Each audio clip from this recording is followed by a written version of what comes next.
बिस्मिल्लाहिर्रहमानिर्रहीम। आज का जो हमारा टॉपिक है जी वो है फील्ड डेटा टाइप्स। यानी फील्ड जो आपके पास होती है वो एक कॉलम होता है जिसको की भी कहा जाता है रिलेशनल डेटाबेस के अंदर। अब वो जो फील्ड होनी है उसकी एक डेटा टाइप होनी है। फील्ड का एक नाम भी होता है और उसकी एक डेटा टाइप भी होती है। डेटा टाइप असल में ये बताती है कि आप इस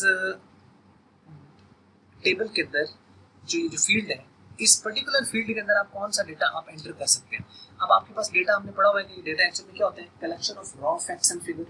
रॉ फैक्ट्स एंड फिगर और डेटा की फॉर्म्स भी आपको पता है कि जो डेटा है वो नंबर की शक्ल में भी हो सकता है, डेटा सिंबल्स की शक्ल में भी हो सकता है, जो डेटा है वो आपका टेक्स्ट अल्फाबेट्स उसकी शक्ल में भी हो सकता है, अल्फा न्यूमेरिक भी हो सकता है। उसके बाद है तो आपका पिक्चर्स की शक्ल में हो सकता है, ऑडियो की शक्ल में हो सकता है, वीडियो की शक्ल में हो सकता है, ग्राफ की शक्ल में हो सकता है। यानी मुख्तलिफ किस्म की फॉर्म्स हैं आपके पास डेटा की। तो हर फील्ड में हर तरह का डेटा तो एंटर नहीं किया जा सकता ना, एक पर्टिकुलर फील्ड में पर्टिकुलर डेटा जाएगा। मतलब टेक्स्ट फाइल है ना, टेक्स्ट फील्ड है, तो टेक्स्ट फील्ड में आप सिर्फ टेक्स्ट एंटर कर सकते हो, ऑडियो एंटर नहीं कर सकते। ऑडियो है या कोई उसके अंदर ऑडियो आएगी, पिक्चर है उसके अंदर पिक्चर आप ले सकते हो, वीडियो है तो उसके अंदर आप वीडियो अटैच कर सकते हो। तो इस तरीके से फील्ड्स बनाई जाती हैं कि उनकी टाइप स्पेसिफाई कर दी जाती है। अब कौन कौन सी फील्ड्स हैं जो कि आपकी यूज़ होती हैं एम एस एक्सेस के अंदर, वो यहाँ पर आप देख लीजिए। और ये बहुत अहम टॉपिक है और ये आपका बोर्ड में ये क्वेश्चन कई बार रिपीट हो चुका है, ये वाला क्वेश्चन। अब ये आता है या नहीं आता वो अलग बात है, लेकिन ये है कि पहले ये काफ़ी बार आ चुका है और इक्वली इम्पोर्टेंट है ये अभी भी है। ठीक है, तो इसलिए ये जब एम एस सक्सेस से हम बात करते हैं, क्योंकि आपको दो क्वेश्चन आने थे। मैं पेपर पैटर्न की वीडियो पहले इस पेपर मेरे ख्याल में एक मैंने शायद इसके ऊपर अपलोड की हुई है। तो जिसके अंदर ये होता है कि आपको दो क्वेश्चन आते हैं आपको डेटाबेस में से और आपको उसमें से एक अटेम्प्ट करना होता है। तो जो दो क्वेश्चन आते हैं, एक आपको एम एस एक्सेस से आता है और जो दूसरा क्वेश्चन आता होता है वो आपको जनरल डेटाबेस से आता होता है। तो उनमें से आपको एक अटेम्प्ट करना होता है। सारी वीडियोस, कंप्लीट वीडियोस आपके पास जो है एम एस एक्सेस की भी और डेटाबेस की भी सारी वीडियोस आपके पास इस चैनल के ऊपर मौजूद है। एक एक चीज़, कोई एक शॉर्ट क्वेश्चन भी हमने नहीं छोड़ा हुआ। अब आप लोगों पर डिपेंड है कि आप उसको पढ़ सुनते हो, देखते हो या नहीं देखते हो। तो वो अगर आप नहीं करोगे तो ऑब्वियसली फिर तो ऑब्वियसली चीज़ें रह जाएंगी, लेकिन मौजूद हर चीज़ है आपके पास यहाँ पर। तो ना आप कोई क्रैमिंग करने की ज़रूरत है कि कोई बुक्स सॉर्ट आउट करें। ये नोट्स जो बनाए गए हैं ये काफ़ी किताबें पढ़ने के बाद और काफ़ी डिस्कशंस के बाद, बहुत सारे टीचर्स के साथ डिस्कशन के बाद भी बनाए गए, जो भी पॉइंट्स लिखे गए और रेलेवेंट लिखे गए। यानी इसके अंदर कोई हमने ऐसी कोई एडवांस चीज़ भी जो आती थी जिसको एक्सप्लेनेशन बहुत ज़्यादा थी या उसकी स्कोप से बाहर थी, तो हमने इसके अंदर चीज़ ऐड नहीं की है, सो दैट कि आपको किसी तरह की कोई मुश्किल ना हो। और वही रेलेवेंट इन्फॉर्मेशन हम लोगों ने यहाँ पे लिखी जो कि एक पेपर पॉइंट ऑफ व्यू से, एक जनरल नॉलेज के हवाले से, जो कि आम एक नो हाउ होनी चाहिए डेटाबेस के बारे में या एक्सेस के बारे में, वो सारी इन्फॉर्मेशन आपके साथ यहाँ पर शेयर की गई है। तो इसलिए ये वाला क्वेश्चन इंपॉर्टेंट है। आइए हम इसको शुरू कर लेते हैं। A field is a column in a relational database in which one type of data is entered। एक तरह का डेटा एंटर किया जाता है, यानी जो टाइप होगी वैसा डेटा एंटर करेंगे। Structure of the table is created through the design view. ये जो स्ट्रक्चर इसका होता है वो डिजाइन व्यू के जरिए से आप क्रिएट कर सकते हो। Two terms must be clear here. एक फील्ड का नाम होता है, एक फील्ड का नाम होता है और एक फील्ड की टाइप होती है, उसकी डेटा टाइप, फील्ड की data type. Field name is an identity of the field through which it can be accessed when required. Field का एक नाम होगा, उसके जरिए से उसको एक्सेस किया जाता है। And a field name can not exceed 64 characters in length and may include space, not recommended. इसके अंदर आप स्पेस यूज कर सकते हो, लेकिन सी के अंदर जो स्पेस होती है वो वेरिएबल के नाम के दरमियान आप यूज नहीं कर सकते। Following are the types of the data available in the MS Access. ये टाइप्स कुछ नीचे मौजूद है, मैं आपको इसके साथ आपको शेयर कर देता हूँ। तो यानी बताने का जो मकसद है वो ये है कि इसकी जो 64 कैरेक्टर से ज़्यादा आपका फील्ड का नाम नहीं होना चाहिए। इतना लंबा वैसे नाम कोई रखता नहीं है, लेकिन ये है कि उसकी मैक्सिमम लेंथ आपको पता होनी चाहिए। और एमसीक्यूज में ये पूछी भी जाती है कि what is the maximum length of the number of the characters that are field name should contain या फील्ड नेम कैन कंटेन। तो वो आप 64 कैरेक्टर्स आप याद रखिए। उसके बाद आ जाती है जी, अब यहाँ पे एक टेबल है यहाँ पे जो बताया गया, जिसके अंदर आपको डेटा टाइप बताई गई, उसकी डिस्क्रिप्शन और आगे उसकी स्टोरेज बताई गई है कि वो कितने बिट या बाइट जो है वो मेमोरी में ले रही है। तो पहली जो डेटा टाइप है ये फिक्स्ड है, यदि बाय नेम ये डिफाइन की गई है।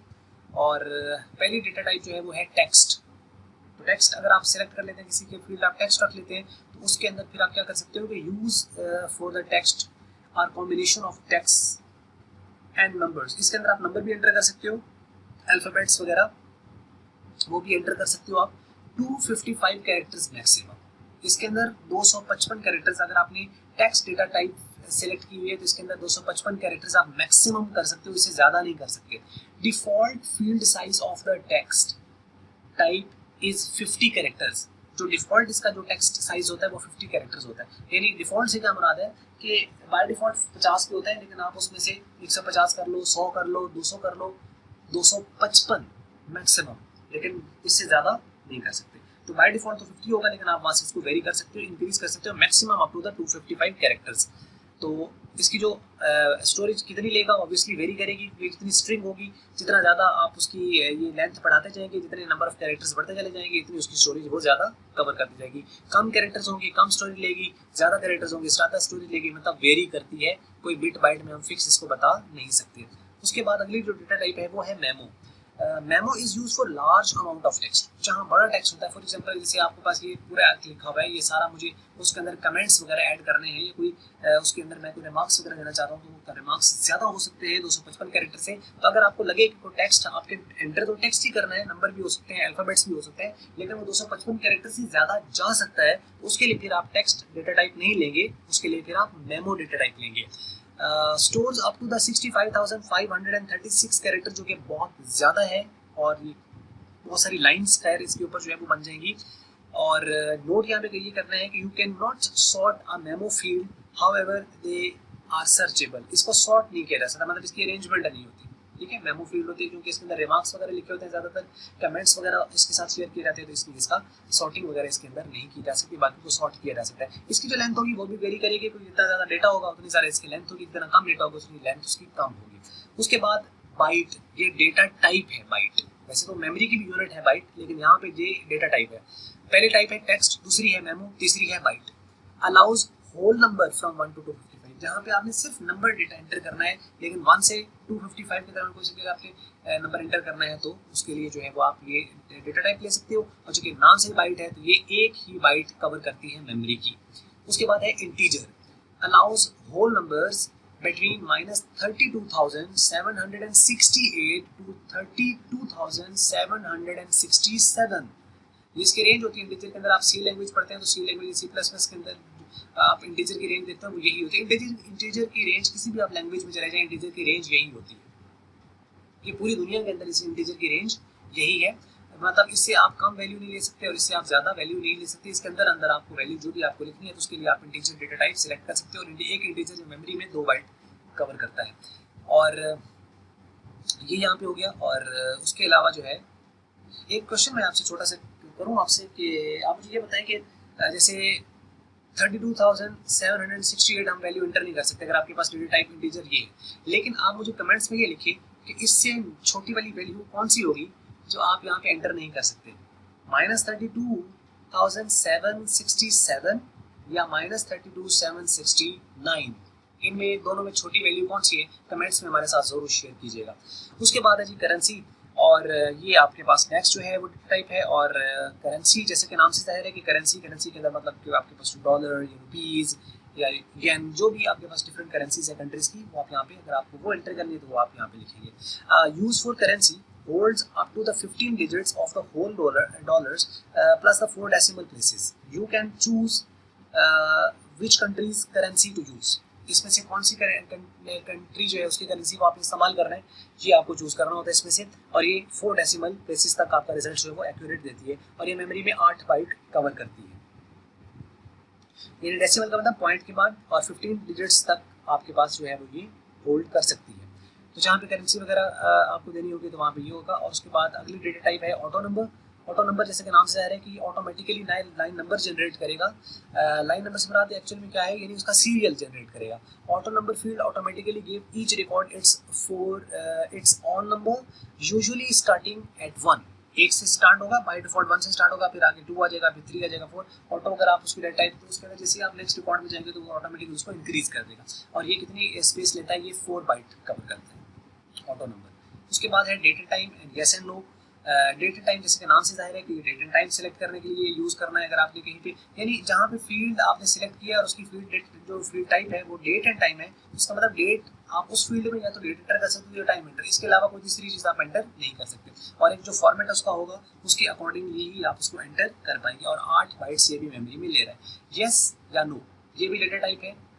ये एक लॉजिकल फील्ड है, can be displayed as yes और no, true and false, on and off, कोई भी आप इसको कह ले, यस नो कह ले, ट्रू फॉल्स कह ले, ऑन ऑफ कह ले। In code use the constant true and false equivalent to the negative, equivalent to the 1 और 0। ठीक है, ये ट्रू जो है उसको 1 से, -1 नहीं है, ये एक्चुअल में 1 है, 1 और 0।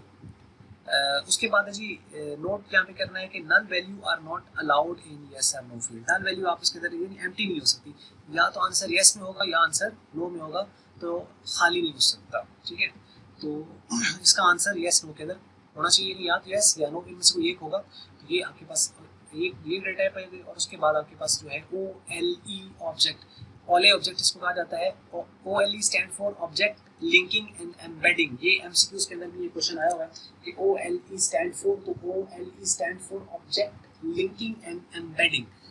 It's a OLE object can store picture, audio, video and other blobs, binary large objects. Blobs क्या है? बाइनरी लार्ज ऑब्जेक्ट्स, यानी असल में ब्लॉब्स असल में इन्हीं को कहा जाता है, पिक्चर्स को, ऑडियो को, वीडियो को, इनको ब्लॉब्स कहा जाता है।